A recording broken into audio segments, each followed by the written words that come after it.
Leo, hello there, my beautiful friends. We're going to do your general tarot reading for mid February 2026. Thank you so much for joining me today. You know, I appreciate each and every single one of you. So let's get right down to business as always and start you off with an oracle card here, just so we can dip our toes in the energy and see what's happening for the lovely Leo collective.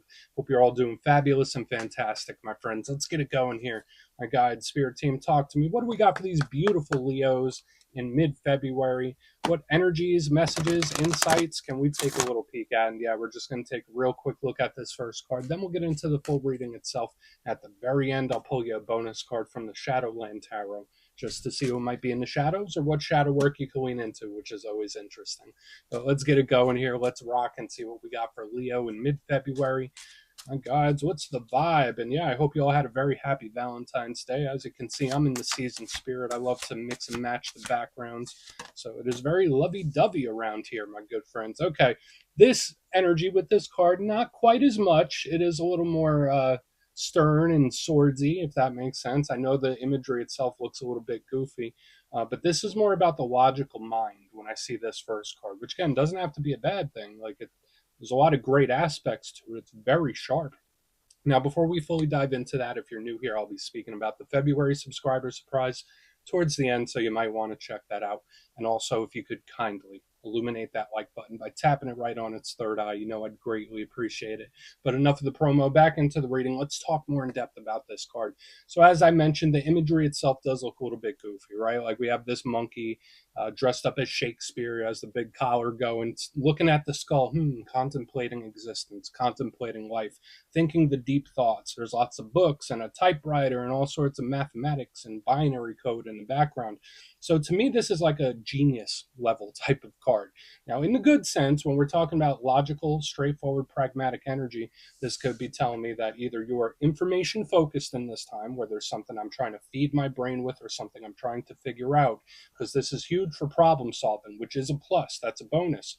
The downside of this card, sometimes it can be a little overthinky, right? Like it's an energy where it's like my mind is going, going, going, going, going. So we need to see if that's a theme throughout the reading itself. But I love it for knowledge acquisition, learning things, and solving problems. It's just very sharp, extremely intelligent. Okay, so there's something here about the mind. Could even be strategy when this card shows up. Now, I also say that this card reminds me a lot of the Ace of Swords, the Sword of Truth. So there is like a sternness to this energy where it could just be about its business, straightforward to the point, which again, nothing wrong with that. So we're just going to let it chill out right there. You could keep contemplating life. Let's get into tarot. And yeah, I always say that first card, it doesn't make or break the reading. It's just a little footnote. So let's get you 3 tarot cards in the upright. Then we'll get into that intuitive juiciness.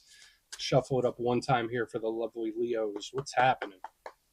And yeah, while we get this deck shuffled up and ready to go, let's talk about last week's reading. Pretty good. The reading was titled An Unexpected Victory. That seems to be a theme the past 2 or 3 weeks where it's like, oh, things are just popping up. Things are just popping in. And hopefully for a lot of you, they're working in your benefit, in your favor. Now, I always say wins and victories, they come in all different shapes and sizes. Maybe you just had a couple of really great days. Maybe a problem or a situation went better than expected. Or maybe it was just something great that came in out of the blue, like a nice surprise.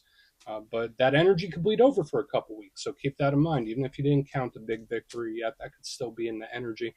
But let's see what shows up this week. As you know, energy is very fluid, never set in stone. So only take this how it hits for you, because we could be seeing your vibe or somebody else, right? Let's get it going. 3 cards here for the lovely Leos. What is happening in mid-February, please? Okay, thank you. Okay. So we have the 3 of Pentacles, but it also came out with a card that we do want to take a close look at. And just like with most weeks, there's like some very similar energetic lines to what I was seeing in the Aries reading too. Because we got the 3 of Pentacles, and then boom, we got the 10 of Swords right next to it. Something we do want to keep a close eye on. Let's get one more. Let's get one more here, my good friends. Thank you. Okay. I mean, this could be a good bounce back energy if you've recently gone through anything difficult. Oh, yeah, no, I only read the top and uprights. Remember that. So we got the Chariot right here on the back end, which is good. Like this energy kind of blows past whatever this is. So there's a certain avoidance I'm already picking up in the vibe. But let's go through. I'll give you some of the classical meanings and archetypes. Then we'll get into that juicy intuitive stuff. But yeah, first look, first glance, I like that. We have a nice mixture of elements here. It's not all one thing. We have earth, air, and water. So it's a pretty good mixture. There's a lot of internal energy with these two on the back end. And this is important because it tells us how energy could flow and move. On the first position with the earth, that's the feelings of security, feelings of stability. Think of your day to day life and routine. Earth energy ties in heavily to money, finance, work situations, business, investments, you name it. It could be home and family. So we think of the material world when it comes to earth. Usually it's good and stable. But the downside to earth energy, sometimes it could be a little clunky. Sometimes it could be a little stubborn. Sometimes it doesn't move too fast. So we'll see what it is. In the center, we have air, total opposite of what we have here in the front. Because if this energy is not moving, the air energy moves very rapidly. It's the fastest moving element out of all of them. So there is this shift or change in the energy we're already picking up. Now, when it comes to swords, they're just like that little oracle card in the front end. It does deal with the logical, pragmatic mind, mindset, mind state, information, communication. These are all big things when it comes to the swords. But the downside, obviously, it's harsh, right? It could be a very sharp, pointy type of energy where it's not too cuddly. So we'll keep an eye on that. On the back end, we do have water. There's the cuddly energy, so I do like that. But water deals with the emotional realm, the internal realm. People, things, situations that we are emotionally invested in or that we care deeply for. The great thing about water, it's good for creativity, emotional expression. The downside is there's an unpredictability to water. It's always ebbing and flowing, waxing and waning, up and down, back and forth. So we want to keep a close eye, especially with these energies. They're like moving, it's like they're fighting. But when I look at the flow of energy overall, it's like we have a solid, stable energy, and we have some sort of big event, and then this one seems to be brushing it off or avoiding it. So I want to dive deeper on all of it, Leo. Let's do it. Let's go through and give you the classical meanings and archetypes. Position number one, Three of Pentacles. Now, I always say this card is very strong when it comes to group dynamics. So whether it's coworkers, friends, family, the circle of people around us, the Three of Pentacles is very good when it comes to that. It's a card of teamwork. It does tie mostly into career and work, how we earn money. So anything where we're earning money, and that could be a great thing. This is a card, again, teamwork makes the dream work, so it could represent assistance, whether there's something you need help with, maybe someone's asking you for a hand, maybe you need help. Like, it all really depends. And usually it's good. It's a group dynamic. It's smooth. But the downside of the Three of Pentacles, it could represent funky group dynamics. It could represent things or people that are very difficult to work for or work with, where it's like you're making this harder than it needs to be. So we do want to keep a close eye on that. Moving to the center, as we get this Three of Pentacles tucked right back in by the amethyst, so chill out. We have the Ten of Swords, and this is one of the more difficult cards in the tarot deck. Remember, it's nothing we need to freak out about here. Everything is on a spectrum, so for some of you, this could be very minor. But when I see the Ten of Swords, it's not too nice looking, right? It can represent endings. It can represent the close of a cycle. It can represent pain, a situation, or something that it's like really difficult to work through. So is it a problem? Possibly. Is it a opportunity? That's something we need to think about, because I always say the positive side of the Ten of Swords is like, okay, nowhere to go but up. That's what I always like about the Ten of Swords, where it's like, okay, that is what it is. That happened how it needed to happen. Let's move forward. Because this card does represent pain and a difficult type of vibe. So there could be a warning there. We'll see what's up with it. But it doesn't end there, even though it's an ending card. On the back end, we have the Chariot, which, I mean, this energy is zooming, zipping and zooming like a bat out of hell right now. As far as Zodiac goes, this is a card that ties into Cancer. So the Cancer collective, it could deal with distance, travel, taking a trip, modes of transportation. So think of like vehicles and cars. So watch anything with vehicles. But it's either coming or going, and it's going quick, right? Like, that's the thing. This energy is choom, choom, it's explosive, it's fast. It's great for determination. So when I see the Three of Pentacles with the Ten of Swords and then the Chariot, it's like, I'm not letting this slow me down. The only thing we need to watch out for is avoidance, because sometimes this energy could kind of just run away and flee. So we do want to see what's up. And I always say, when it comes to the Chariot, always remember that they were initially made as instruments of war. So they can be a little aggressive, this energy, sometimes. But I want to dive deeper on all of it, Leo. Let's do it. Let's jump in and clarify.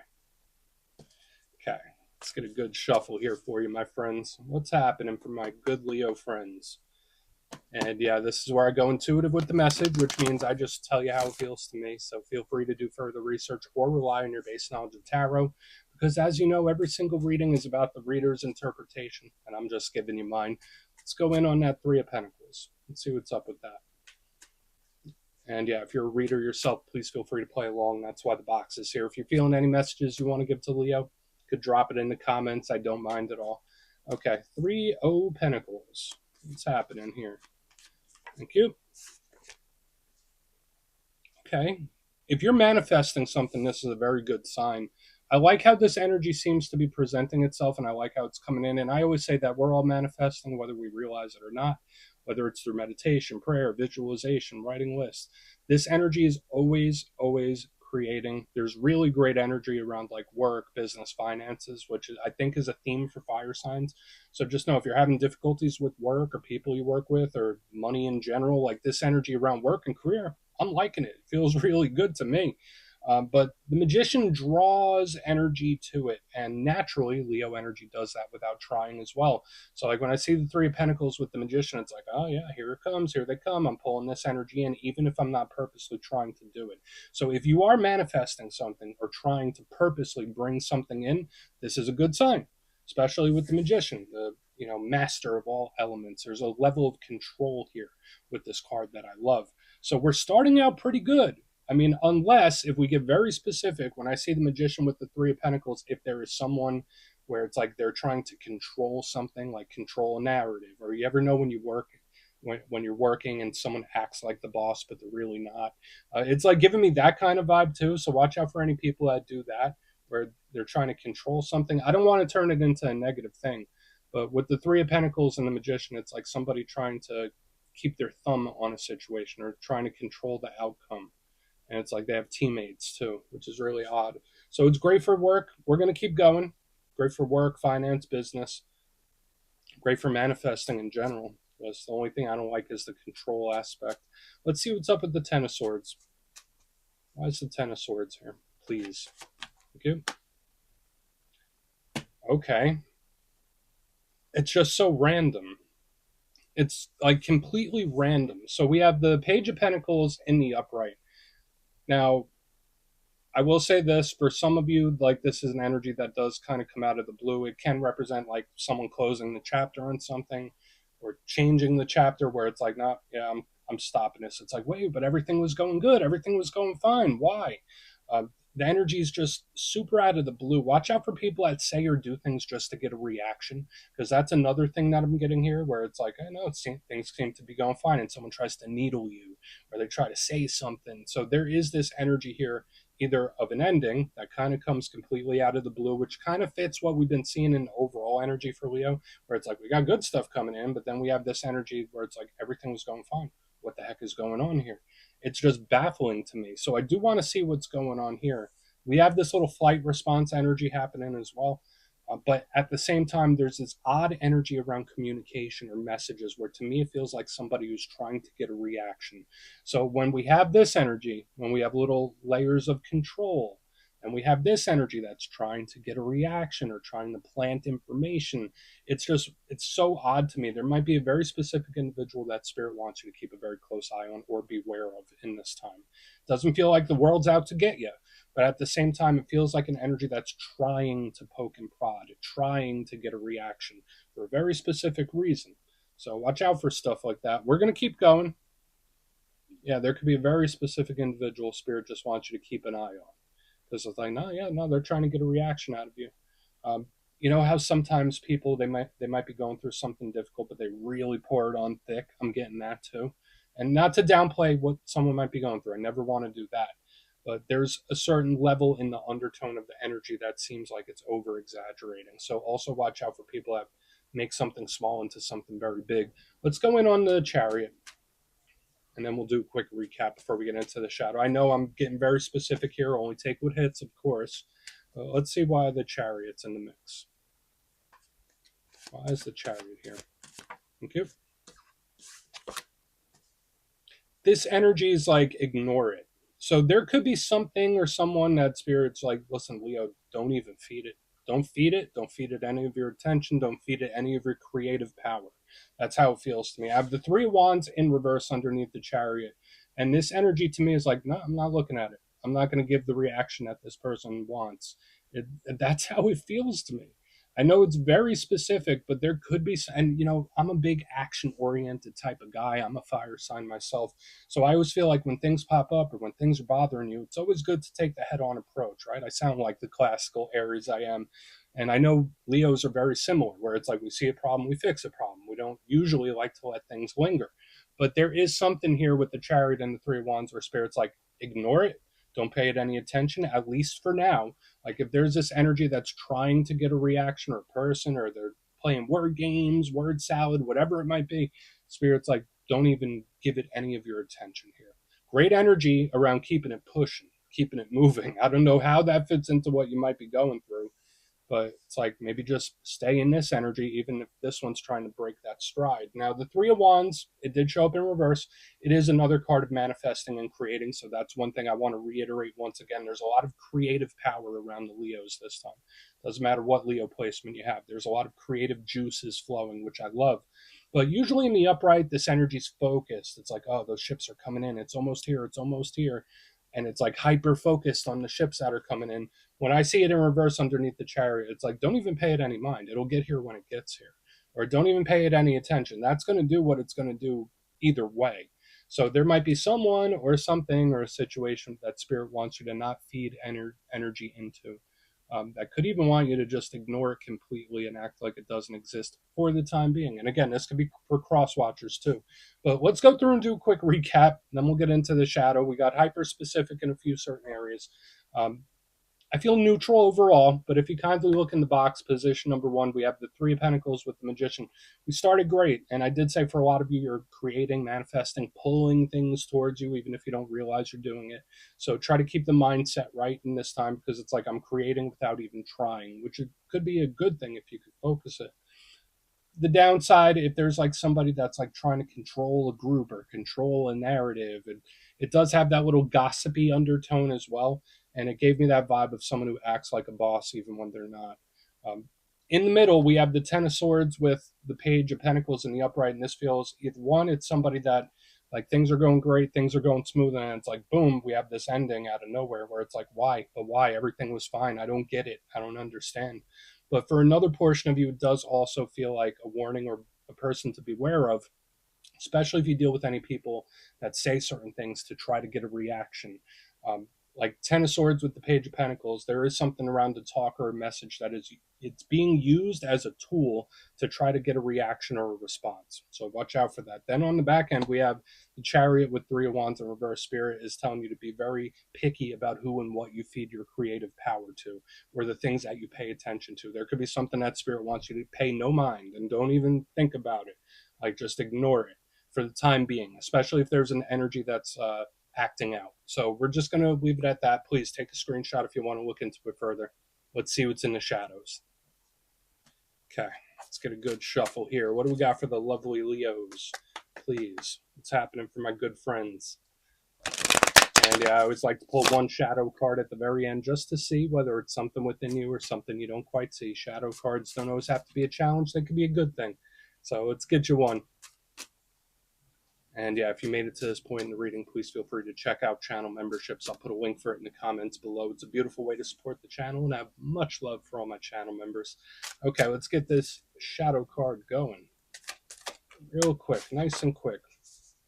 Yeah, Nine of Swords, like this energy. Watch sleep. I mean, for some of you, you might be having some really funky dreams in this time when I see the Nine of Swords in the shadows. This is one of the cards that belong in the shadows.